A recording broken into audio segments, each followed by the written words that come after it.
Alright, the coupled diode model is also called as Ebers-Moll equations. This model was developed by Ebers-Moll. That's why this uh, coupled diode model is also called as Ebers-Moll model or Ebers-Moll equations. In this model, in the development of the model, Ebers-Moll equations are used. Ebers-Moll is a person, persons who developed this model. Therefore, in the name of them, this model is very popular. Ebers-Moll model or coupled diode model is quite popular. Before we move on to the coupled diode model, you can see the two photographs that we have shown here. Anybody can remember what is this photograph, first one? Though it is given here. Have you seen earlier this type of photo? This is an first integrated circuit, very first integrated circuit. Today you might have seen ICs in microprocessors and mobiles, various other electronic devices. But this is the first integrated circuit, what we call IC. Okay, but this is not done in a professional manner. You can see there is some material here, and there is a middle, there is a silicon. What you see here, there is wires. You can see there are wires are running from the this material to the this other epoxy material here, and this overall I can say this is the first integrated circuit which was developed by the company called Texas Instruments in the year 1958. Okay. The circuit what you are seeing here is shown adjacent to this. Okay, this is in fact a differential amplifier circuit which contains 5 transistors. This circuit was developed by Jack Kilby from Texas Instrument, and this was reported as a first integrated circuit that uses bipolar junction technology. Okay, this bipolar junction, this circuit was fabricated in an IC form, and this was reported as a first IC technology which used BJT. Okay, BJT technology at that time was very popular, but slowly the BJT we stopped using in integrated circuit. The reason would be the power consumption. BJT, bipolar junction transistor, if you look at the way this BJT works, in order to control the output current, we are supposed to apply some input current here. Okay. Generally speaking, the base current is used to control the current flow, collector current. Usually the current flow will happen from emitter to the collector. That current flow from emitter to the collector is controlled by the base terminal here. So, you need to apply some base current in order to control the current flow from emitter to the collector. So, that means the control itself is consuming some power. Okay, in order to control the collector current, the base current what we apply, that itself consumes some power. And we are looking from one transistor perspective, but if you look at broadly in a microprocessor which can house millions and billions of transistors, definitely it consumes lot of power to control. So, therefore, BJT technology we stopped using in an IC form. Nowadays, you see in the BJT you find transistor like MOSFETs, metal oxide semiconductor field effector transistors. Their fabrication and the power consumption and a lot of other advantages also with reference to the MOSFET compared to the BJT technology. Okay. We call the MOSFET technology as CMOS technology. Instead of calling as a MOSFET, let me call as CMOS technology, where it contains NMOS and PMOS. Okay. But this is the first BJT technology what you have seen in the form of integrated circuit here. And a similar circuit was also developed by another person called Robert Noisy from Fairchild. So, the several other companies also started manufacturing ICs. This was the first IC which was initiative for the IC design. Okay. Okay, with that these currents although we have seen in the earlier classes, it's my duty to remind you all various current components exist within the BJT. BJT even today when it comes to switching speed, this is very good circuit. Okay, very good to know the transistor. Though it consumes a lot of power, input power to control the output current, but when it comes to switching speed, BJT is going to be very good. And look at here, this is a structural representation of a bipolar junction transistor. You can see here P plus N P kind of the semiconductor layers, and depletion regions also has been shown here. You can see this gray color region here that shows the depletion region. that exists between emitter and base, and there is a wide depletion region which you can see here that exists between collector and base. So, this the depletion regions, width is not same with reference to emitter junction and collector junction, they keep varying. And also you can see the currents here. So, emitter current, these are terminal currents you can see here. This is emitter current, total emitter current, and there is a base current here which you can observe here. This is a total base current, and this is going to be the total collector current. So, when I say total emitter current here, that means it has got both AC current and as well as DC current. We are looking at this transistor from amplification, from amplifier circuit point of view. That is why we have here total emitter current is has got two current components, sub current components. This is AC emitter current IE, and this is DC emitter current I capital E. You can see that both are smaller script, we use for AC quantity representation, and both uppercase we use for DC current representation, current or voltage, whatever it may be. We use both subscript and the main quantity we represent it with uppercase to show it is a DC quantity. Wherever you see this kind of the notations, both subscript and main quantity as uppercase, that means it is a DC quantity, that is the meaning. Okay. So, therefore, this is total current, small I with capital E is the total current which has two other components, one is AC component and the DC component. So, here we have an AC emitter current and we have DC emitter current here. So, total current which is flowing in the transistor is I with capital E. Similarly, we have here total collector current here, which again in turn contains AC current, AC collector current and DC collector current. And here we have a total base current, which in turn again has got two components, AC base current and DC base current here. Now, let us look into the various the terms, definitions which we discussed in the last class. The first one would be the emitter injection efficiency. The formula, if you look into that, that is denoted as gamma. Emitter injection efficiency is labeled as gamma, which is equal to IEP divided by IEN plus IEP. We know what is IEP. IEP means it is a whole component of the emitter current. The emitter current total at the terminal what it is flowing, it has got two components here. One is IEP, whole component of emitter current. The other one is IEN, electron component of emitter current here. So, both are going to be in the same direction here. So, with reference to this, we have defined the parameter called as emitter injection efficiency.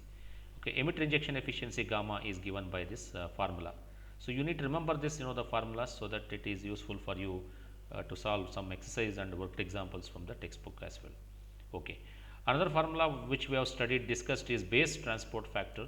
So, base transport factor is denoted as a B here. So, B is nothing but it is IC by IEP, or you can say IC as IC equals to B times IEP.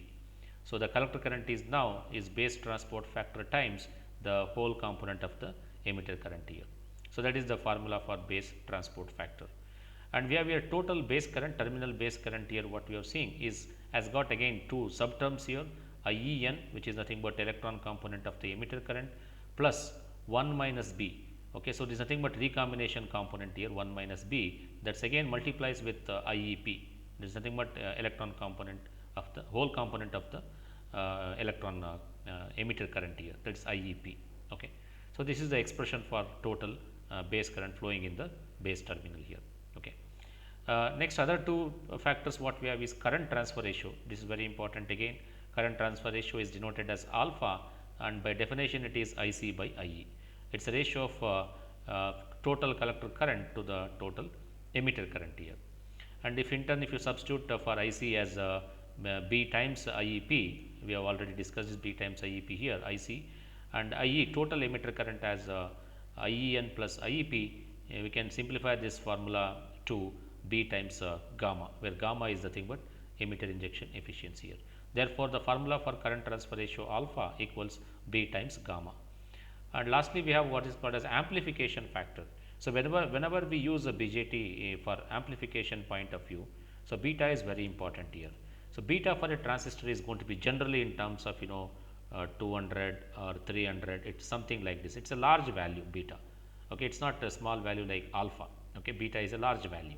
So, the definition for beta or amplification factor is it is a ratio of collector current to the base current here, total collector current to the total base current. So, that is the definition of beta. Now, if you look at alternatively, we have B gamma divided by 1 minus B gamma. This derivation already we have seen in the previous class. So, you can substitute a B gamma as alpha. So, therefore, the total formula becomes beta equals alpha divided by 1 minus alpha.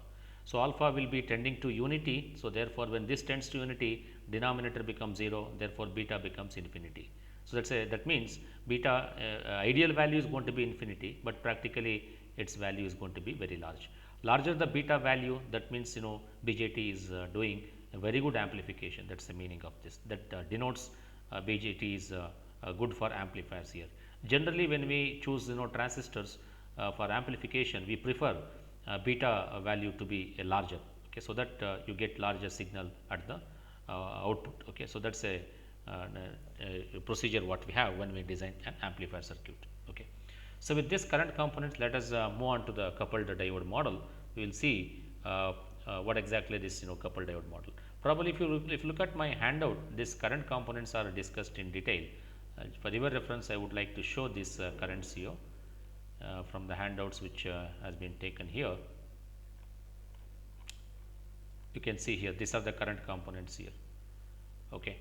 So, these are the total current components which has been shown here, and delta P also we have shown, delta PC also we have shown here. We will come back to that, what is delta P and delta PC. Delta P represents it is an excess hole concentration at the edge of a depletion region, emitter depletion region. There are two depletion regions here. One is going to be the emitter depletion region. This is what the emitter depletion region what you are seeing. Okay. So, this small region here, if you can so this is the emitter depletion region. Okay. Similarly, we have another depletion region called as collector depletion region. So, this is collector depletion region here. Now, with reference to this, we define what is delta P. So, delta P is nothing but it is an excess hole concentration at the edge of a emitter depletion region here. That means, at the edge of this is the emitter depletion region which is shown here. Okay. So, at this edge here, okay, so excess hole concentration, we know that this is base region is of N type. The type of transistor what we have chosen is PNP transistor. So, therefore, in the base is of N type here. At the edge of this the base region, okay, the delta P shows it is an excess hole concentration, okay, at the edge of emitter depletion region. Similarly, we define another parameter called as delta PC. This delta PC represents again excess hole concentration. Excess means it is a minority carriers. So, minority carrier concentration at the edge of collector depletion region. So, here at this edge the excess hole concentration or the minority carrier concentration. Okay. So, in N type minority carriers are holes, their concentration at the edge of this depletion region is defined as delta PC here. So, these formulas are already discussed. Okay. So, once we know what is this delta P and delta PC, we are applying here the forward bias to the emitter base junction, as you can see here. Okay, the type of power supply what we have connected here, positive to the P side and negative to the N side. So, this is forward biased, and VCB voltage also you can see here. So, this is again reverse biased, that means collector and base junction is reverse biased, emitter base junction is forward biased. Now, we know what do we mean by delta P. Delta P represents hole density at the edge of emitter depletion region. Delta PC represents hole density at the edge of collector depletion region. Now, let us look into the formulas of delta P and delta PC. This formula in the module 1 we have discussed. So, delta P is equal to Pn. Pn is nothing but hole density in the N side at equilibrium into e to the power of q VEB by kT minus 1. So, if you observe this delta P, this value is now completely dependent on emitter base voltage what we apply. Okay. So, that means as you increase the emitter base voltage here, what is going to happen? So, definitely the hole density is going to increase in the emitter base depletion region. Okay. So, that is the meaning of this. So, delta P represents the hole, excess hole concentration. So, this is excess hole concentration. Okay. Okay. Similarly, excess hole concentration at the collector depletion region, delta PC is given by this equation. So, delta PC is equal to Pn, this is nothing but holes on the n side at the equilibrium condition into that's get multiplies with e to the power of q VCB by kT minus 1. Once again, if you observe here, this delta PC completely depends on the VCB here, collector base voltage what we apply. If collector base voltage keeps increases, then the delta PC also keeps increases here. Okay. So, that is how this delta P and delta PC, they are proportional to each other here. These equations, two equations what we have seen here, even this is also going to be the excess hole concentration, but it depends on what depletion region it is. So, delta P is applicable for emitter base depletion region, whereas delta PC is applicable for collector base depletion region. Now, here we can do some approximation to these equations here. If I assume that EB is far greater than KT by Q, look at here, there is a EB here, and if you transfer this Q to the denominator here, instead of this place here, let me eliminate Q here and bring this Q to here. So, when you compare numerator and denominator, if VEB seems to be larger compared to the KT by Q, when this is going to be smaller here, definitely this whole quantity will be very large. So, e to the power of large quantity becomes further larger here. So, therefore, this 1 can be neglected in such cases here. Okay. So, in this entire equation delta P, this unity becomes negligible, therefore, the remaining equation consists of only these two components here. We will show that shortly here. Okay. And similarly, you can also approximate the second equation here. Second equation, we can approximate this is VCB is since it is a collector base junction. If I assume that VCB is very much less than this is reverse voltage what we are applying. If I assume that VCB is far less than 0, then definitely this value is going to become very small compared to KT by Q. So, this entire term becomes negligible because VCB is going to be smaller and smaller the voltage if you apply, that means you are applying more reverse bias. Okay. In fact, more the negative voltage means more reverse bias. So, therefore, this exponential term becomes negligible. So, therefore, you are left out with the delta PC becomes equal to this minus times this is a minus 1 here, you should not forget it, minus 1 times Pn here, that is the value of delta PC here. So, after this approximation, the resulting equations are as shown here. So, delta P for a strong forward bias, this is going to be the approximated equation. Delta PC is nothing but for strong reverse bias, this is the equation here. Okay. That means, we already know delta P represents the minority carrier concentration at the emitter base junction, delta PC represents minority hole concentration at the collector base junction here. So, those quantities are equal to these expressions here. So, in fact, if you generally take this number, these values, there are some numbers here, there are nothing else here, there are some numbers that okay, that is why it is shown here, there it is told here there are some physical numbers here. Okay. Okay, so these things I think this explains you the basics of what is delta P and delta PC. With reference to this, now let us move on to the coupled diode model. Okay. So, these currents are now evident, you can see here in this terminal current equations here. We already said this delta P what it is. So, this delta P is now equivalent to Pn times e to the power of q VEB by KT minus. So, this is the exact equation of minority hole concentration at the emitter base junction. Now, terminal currents what we have is IEP, IC, IB, these are the terminal currents here. So, this terminal current if you look at particularly to the IEP is nothing but whole component of the emitter current. So, this is approximately equal to this the Q times A dP by LP times this delta P, and there is a hyperbolic function here, within that we have WB by LP here. So, let us try to understand each terms in this equation here. Q is nothing but we know which is a charge, electron charge, and A is nothing but area of this the region, area of cross section, a cross sectional area of this the emitter region. dP is diffusion constant for holes, LP is diffusion this length here for the holes. Okay. So, these are the various terms that represents the reverse saturation current in a diode here. So, diode and transistor they are connected to each other. You can also think of the PN junction back to back connected is similar to the a transistor, okay, a BJT, bipolar junction transistor here. So, therefore, this blue stuff what you are seeing, a blue color shaded portion what you are seeing here, Q A dP by LP, that represents the reverse saturation current in a diode here, and that gets multiplied with the excess hole concentration. So, delta P, this is nothing but we are mimicking again emitter current in terms of the minority carrier concentration delta P, and following with we have another term called as the which represents ratio of WB by LP here. What is WB? What is LP here? So WB represents the, if you look at this diagram, this WB is nothing but it is the distance between the two depletion regions. You are seeing one depletion region here, another depletion region here, edge of this depletion region. So this distance is called as the WB, which is also called as a base width here. Okay, so it is a ratio of the base width to the diffusion length of holes in the base region here. So it is a hyperbolic function here. So therefore, the emitter current is total emitter current. The whole component of emitter current comprises three terms here. One is reverse saturation current terms. These are the quantities that represents reverse saturation current, and yellow color stuff represents the minority carrier concentration, that is because of diode behavior. And lastly, we have ratios, WB by LP ratios, which are related in terms of trigonometric functions. So therefore, this total whole component of emitter current comprises these three things here. Okay.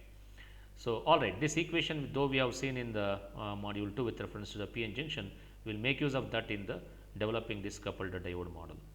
And similarly, on this way, you can also write the collector current and the base current expressions here. Everything remains same because whatever emitter current it's approximately will be equal to the collector current. Therefore, we can also arrive at the collector current expression.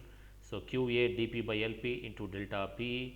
This is delta PE term, yellow color stuff, and again there is a trigonometric functions. And lastly, we have a base current again, which contains three quantities here. So in all this, the current components what we have shown here, there are three parameters which you should not forget here. That is the reverse behavior, reverse saturation, the current, the first blue stuff here, what you are seeing here, and yellow color stuff represents diode behavior. And lastly, we have ratios.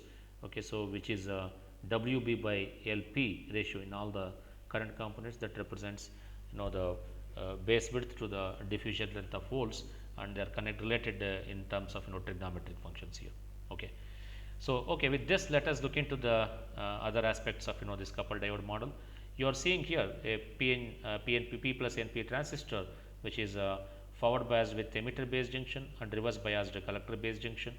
And you can see we already discussed about delta P. This represents minority carrier at the edge of this emitter base junction. Delta PC represents the minority carrier concentration at the edge of collector base junction here. And all other components we have seen here. So this is a DC voltage, therefore you are seeing here DC currents here. So this is a total emitter current what you are seeing here. There is a total base current here, and there is a total collector current. This is DC quantity, because here we are not applied any AC quantities. So therefore completely this circuit is DC shows DC voltages and DC currents here. So this is a P plus NP transistor we have taken into this discussion here. Okay. And this WB, we already told it is nothing but distance between these two depletion regions here, and this xn is nothing but is an x axis, as it's a function of a distance here. Okay. So here as I told you already, emitter base junction is forward biased and collector base junction is reverse biased here. And below that you can see the energy band diagram of a transistor. You can observe here there is a barrier potential here. You can see that this is a Q times VEB. This is the potential barrier. Since due to the forward bias, this barrier height is very less. The collector base junction is reverse biased. This is the barrier potential of reverse biased junction, Q times VCB. You can look at the height here. This height is very large compared to the forward biased junction here. So barrier is decreased in the forward biased junction, barrier height, and barrier height is larger in the reverse biased junction here. So you can also see that holes are injecting. This is the arrow mark shows that holes are injected from emitter region. So emitter region is heavily doped P plus, that indicates it is heavily doped. Holes get injected into the base region here. So this is what it is showing. Holes are injected into the base region. Since the base region is very narrow, okay, so all holes injected here, since due to the narrow base, less recombination happens within this region. Remaining holes injected from the emitter will reach the collector. It all depends on current transfer ratio. Okay. So that's the holes reach the collector base junction here. So these are the Fermi levels. You can see that this is the Fermi level on the P side. Okay. So Fermi level on P side, this is also a P emitter region is of P type. So therefore, this shows Fermi level on the p side, which is close to the valence band. This is the valence band, this is the conduction band on the p region, p plus region. And again similar thing what you can observe here also, there is a valence band here and there is a conduction band here. Okay. So this complete diagram shows the it's an energy band diagram for the bipolar junction transistor, which is p plus np transistor here. Similarly, you can also write energy band diagram for the npn transistor also. Okay. With this basics, let me move on to the other things here. Now here the question is, now if a BJT device engineer or a BJT IC designer, or sometimes your boss, if you are working in some company, if your boss requests you to design a circuit which has got BJT within a 1 week, so how do you do it? There are simple ways, and you can design what it is shown here. You need not deal with all these currents here to design the circuit which is completely based on BJT. Okay. In such cases, you can simplify your design and for the BJT, and you can plug into the circuit. Okay, for different applications here. So this is what you are seeing here, the currents, and the current component itself is the complex here. So you may need to you might have worried here, this is too much of difficult things to analyze when we come to the BJT design, but these things can be made very simple by developing a model called as a coupled diode model. That model explains you the most of the things which the actual device may not give the explanation here. We will see here how exactly one can use coupled diode model in order to understand the bipolar junction transistor working, which is very difficult if you look at actual device.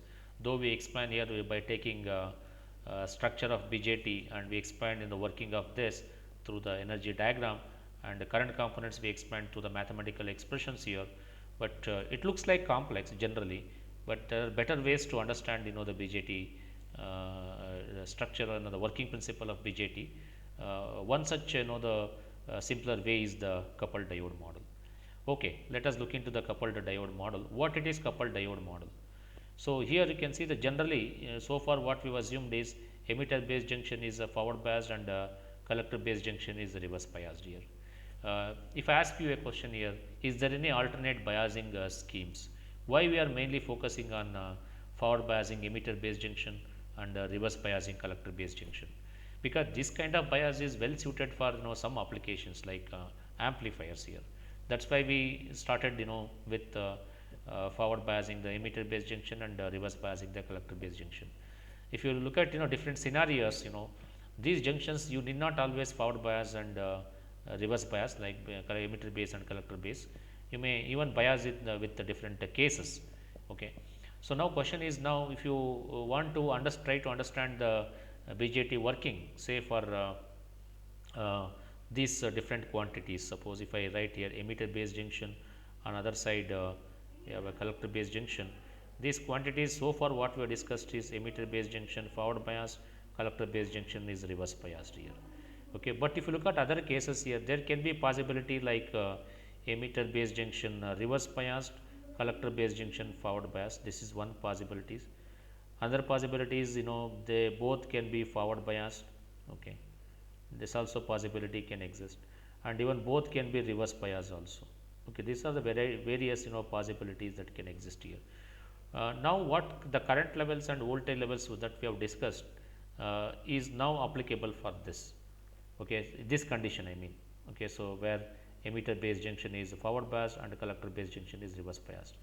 Okay, but if you ask me a question here whether this all equations, all the principle of operations what we have studied is applicable to these things, these remaining these things, the answer is no. You need to understand if you look at actual device BJT, you may have to develop the various current components for different the biasing schemes here. Now here this instead of going through the different current components, the different principle of operation for different biasing schemes. So the one model what we are discussing right now provides solution for all these different biasing schemes here. So one need not worry about the type of biasing. We are developing here a model. Model means it is an alternative representation of a actual device BJT.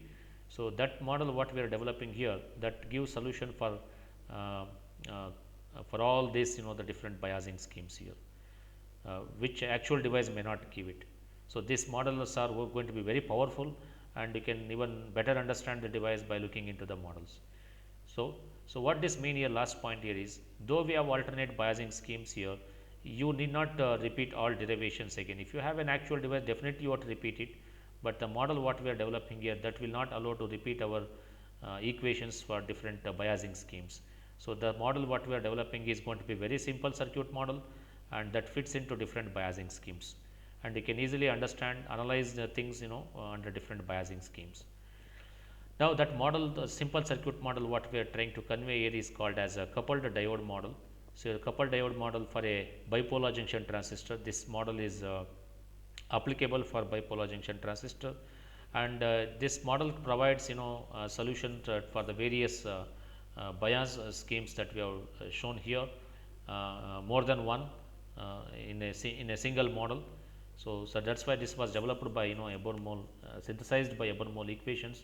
This model is quite popular as Ebersmole model, or also called as coupled diode model. Both are same in fact. So, this model is developed by Ebers and Mole. Therefore, this model is also called as Ebersmole model.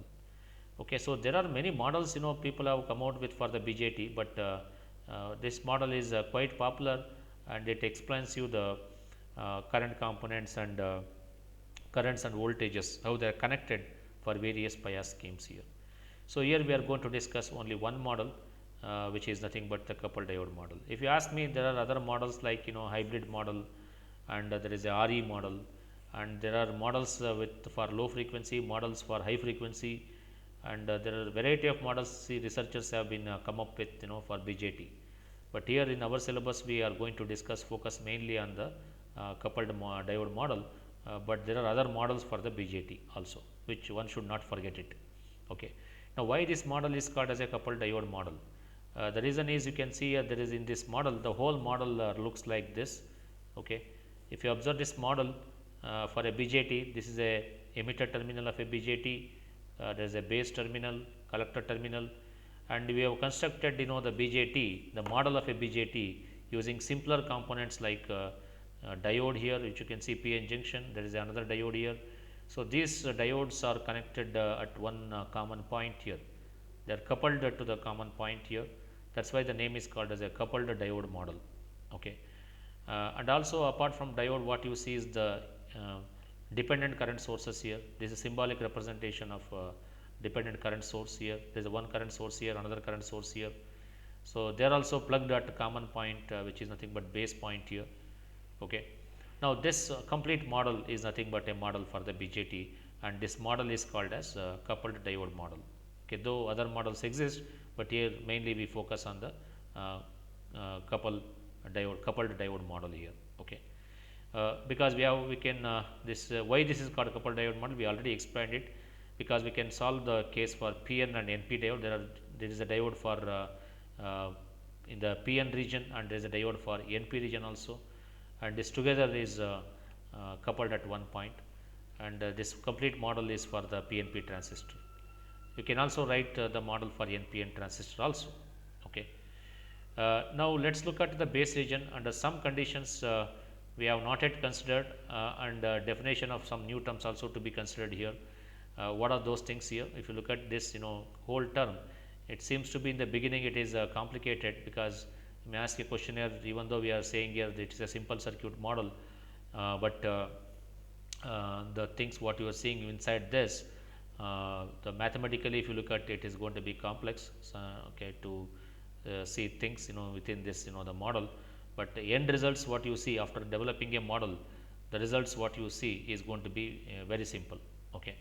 So, to develop this model we take a lot of time, because there are complex things which we need to understand. So, once we arrive at this complete model, how we get this model, then definitely the utilization of this as a circuit element becomes very easy for us to analyze. Okay. When we plug this model into the any BJT based circuit, you can easily understand the working principle of the circuit.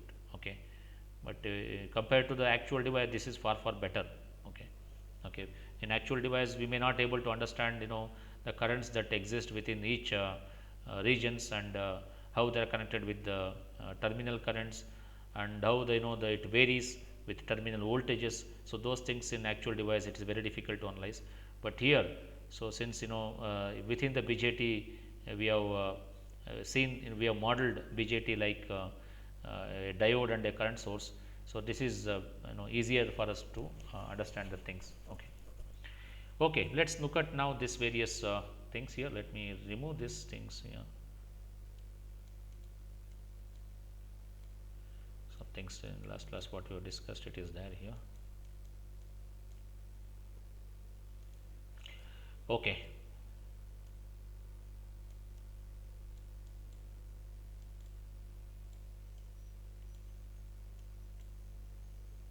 All right, these are three diagrams what you are seeing here. The first diagram, let us focus on the first diagram here.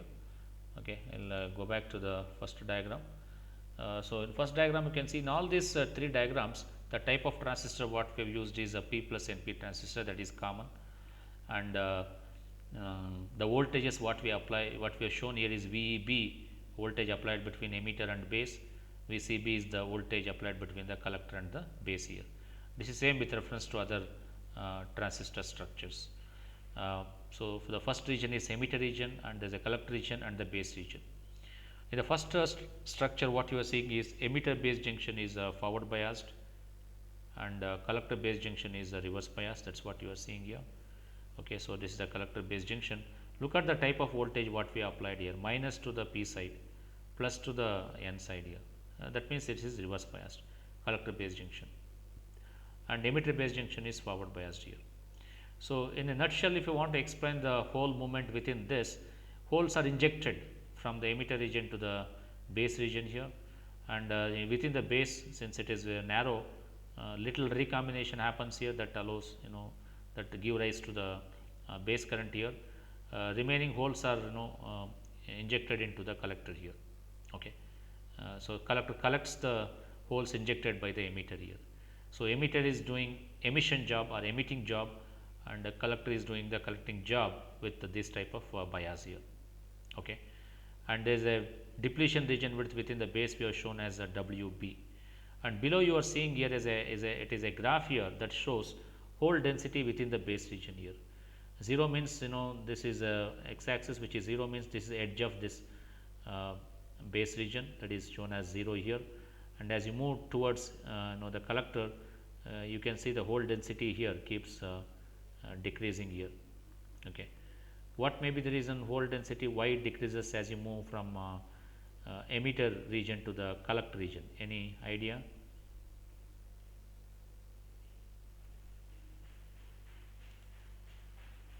Any reasons you are aware of it? Why? So in the emitter side you can see that there are a lot of holes here. Okay, this is given by this expression here, delta P. Delta P is equal to Pn times e to the power of q VEB by kT minus 1. But as you keep moving from this region, edge of depletion region, from the emitter, when you keep moving to the collector side to this edge of depletion region, you can see that holes are 0 here. Delta P becomes 0 at this edge of depletion region towards collector here. So here delta P is 0. That is what it is shown here. I am asking you what may be the reason why the hole density is high at the emitter side and 0 at the collector side. This already we have explained in PN junction.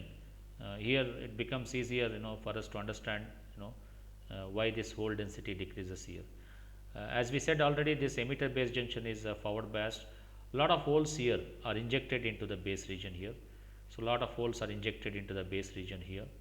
That's why you see at the edge of emitter side of base, you see lot of holes here.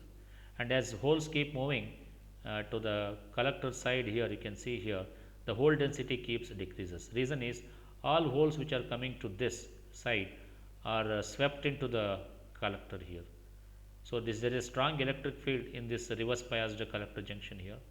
So therefore holes present here, any presence of the hole here at the edge of this the depletion region will be swept immediately to the P side here. So therefore you don't see any holes on the N side on the collector side, on the in the within the n region of collector side here. So that's why, so the all holes which are present here are swept into the collector region here, okay, because of a strong reverse voltage, and there is a strong electric field within that. So that's why the hole density at the in the base region at the collector side is 0, whereas hole density at the in the base region at the emitter side is very high, okay, and this is given by this expression here, okay. So delta P is equal to Pn into e to the power of q VEB by kT minus 1. You can observe that this delta P is a function of this emitter base voltage VEB.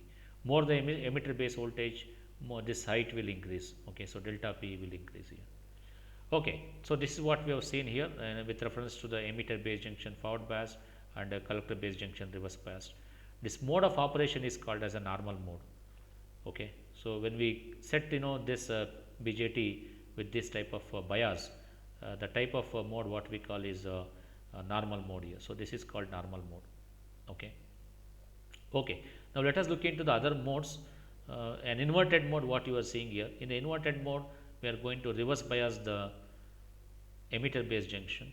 You can see here this minus is applied to the P plus region, positive terminal is connected to the base region here, and collector base junction is forward biased. So that means the role what you have seen here in the normal mode is opposite in the inverted mode here. Inverted mode means emitter base junction is reverse biased, collector base junction is forward biased. Now the thing here what you observed is emitter is doing emitting job in the normal mode, collector is doing the collecting job, whereas in the inverted mode collector is doing the emission or emitting job, whereas emitter does the collection job. This is exactly reverse what you see in the normal mode. So inverted mode is opposite to the normal mode. You can see at the since collector base junction is forward biased, lot of holes in the P region are injected into the base from the collector, and now the emitter keeps collecting the holes injected by the collector, okay. Again here there is a base is narrow, therefore little recombination happens with the holes injected from the by the collector, and this allows little small amount of the base current, which is typically in microampere, and remaining holes are swept into the emitter, so it contributes the emitter current here, okay. And let us look into the hole density within the base region here. As we know that within the base region, this WB represents edge of a base region towards collector, and edge of a base region towards emitter is you can see hole density is 0 here. The graph what you are seeing here is totally reverse here, because here collector is doing the emission job, therefore you can see a lot of holes on the edge of the collector side of base, okay. You can see that's delta PC. Delta PC represents hole density at the collector side, collector base junction, that's given by this mathematical expression. Delta PC is now dependent on VCB. As VCB keeps increases, delta PC also keeps increases. Since in this case VCB is forward biased, so delta PC is very large, okay, and that means delta PC is large at the collector base junction, and as you move from collector base junction to emitter base junction, delta PC becomes 0. Again the reason is same what we expand here. The holes which are present on the emitter side of the emitter side of base region, they are swept into the emitter because of strong electric field due to the reverse bias here, okay. So the graphs are totally opposite what you see in the inverted mode here. So inverted mode means emitter base junction is reverse biased, collector base junction is forward biased. The emitter does the collecting job and the collector does the emission job. It is quite opposite of what you have seen in the first diagram here, okay. The same thing is a given explanation here. So injection and emission, all those things we explained, and we explained normal mode and inverted mode. Before we end of today's class, I would like to ask these questions here. Why the excess at one end and 0 at the other end? Already we have given solution here. In the normal mode or inverted mode, delta PC is large at one end, delta PC is 0 at other end. In normal mode, delta P is large at one end at emitter side, and 0 at the collector side here. We explained all these things. What drives the current across the base? So the concentration gradient here between the emitter and the collector, that drives the charge carriers within the base region here. That is the answer for the second question. Third question is, why is collector base junction forward hole injection less than the emitter base junction? If you look at here, delta P, the height here, and delta PC, the height of this delta P is larger height compared to delta PC. Reason is the type of PN junction PNP transistor considered is P plus NP. So therefore, delta P is larger compared to delta PC. That means delta P is nothing but because here the emitter is forward bias, therefore large hole injection will happen in this normal mode when you compare with the inverted mode. Inverted mode, less hole injection happens from the collector to the emitter here. Okay. With this I will stop it here, and at the offline, I would like to take any questions if you have.